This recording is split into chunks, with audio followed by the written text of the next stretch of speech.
18 जुलाई दिन मंगलवार से अधिक मास या मलमास की शुरुआत हो रही है और 16 अगस्त दिन बुधवार को समाप्त हो रहा है। अधिक मास को पुरुषोत्तम मास भी कहा जाता है। नमस्कार दोस्तों, स्वागत है आपका हमारे YouTube चैनल आत्मिक ज्ञान में। आइए आज जानते हैं अधिक मास को पुरुषोत्तम मास क्यों कहा जाता है। मान्यता है ये मास भगवान विष्णु की आराधना के लिए अत्यंत लाभकारी माना गया है। इस मास में भगवान विष्णु की आराधना का फल 10 गुना अधिक मिलता है। कहते हैं कि जब सभी महीनों को देवताओं में बांटा जा रहा था, तब सभी देवी देवताओं ने अधिक मास को अपनाने से मना कर दिया। उनका तर्क था कि इस दौरान कोई भी मांगलिक कार्य नहीं होता है, इसलिए वह इस मास को अपनाना नहीं चाहते। सभी देवी देवता भगवान विष्णु से विनती करने लगे कि वह इस मास को अपनाएं। भगवान विष्णु ने बात मानकर अधिक मास को अपनाया और इसे अपना ही एक नाम दिया, पुरुषोत्तम मास। अधिक मास से जुड़ी पौराणिक कथा के अनुसार एक बार दैत्यराज हिरण्यकश्यप ने कठोर तप से ब्रह्मा जी को प्रसन्न किया और उनसे अमरता का वरदान मांगा।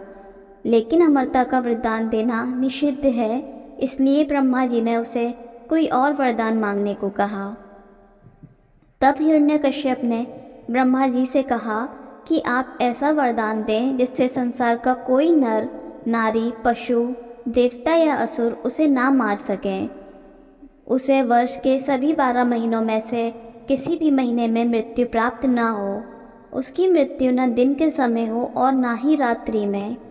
वह न किसी अस्त्र से मरे और न किसी शस्त्र से।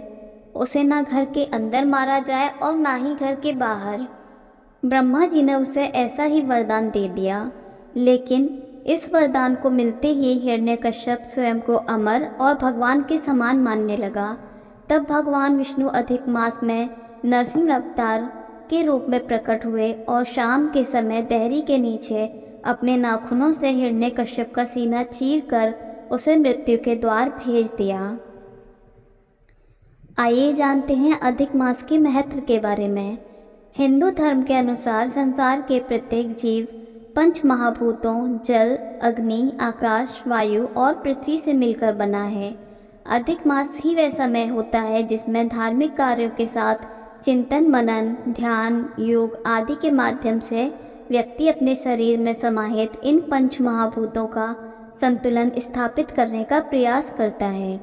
इसलिए अधिक मास के दौरान किए गए कार्यों से व्यक्ति हर 3 साल में परम निर्मलता को प्राप्त कर नई ऊर्जा से भर जाता है। आइए जानते हैं अधिक मास से जुड़ी कुछ मान्यताओं के बारे में। अधिक मास बहुत ही पुण्य फल देने वाला सिद्ध होगा। अथर्ववेद में इसे भगवान का घर बताया गया है।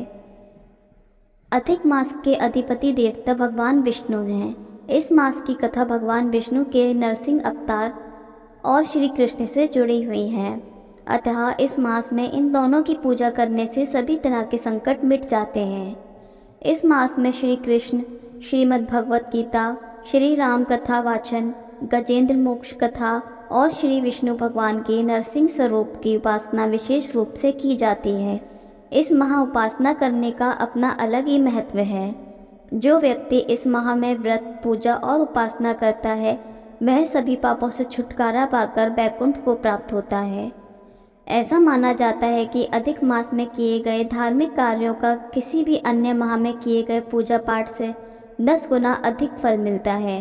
पौराणिक सिद्धांतों के अनुसार इस मास के दौरान यज्ञ, हवन के अलावा श्रीमद् देवी भागवत, श्री भागवत पुराण, श्री विष्णु पुराण, भविष्योत्तर पुराण आदि का श्रवण, पठन, मनन विशेष रूप से फलदायी होता है। इस माह में खासकर श्रीमद् भगवत की कथा का पाठ करना चाहिए या गीता के पुरुषोत्तम नाम के 14वें अध्याय का नित्य अर्थ सहित पाठ करना चाहिए। भगवान के ओम नमो भगवते वासुदेवाय मंत्र का जाप करना चाहिए। इस मास में पुरुषोत्तम महात्म्य का पाठ भी अत्यंत फलदायी है। इस मास में भगवान के दीपदान और ध्वजादान की भी बहुत महिमा है।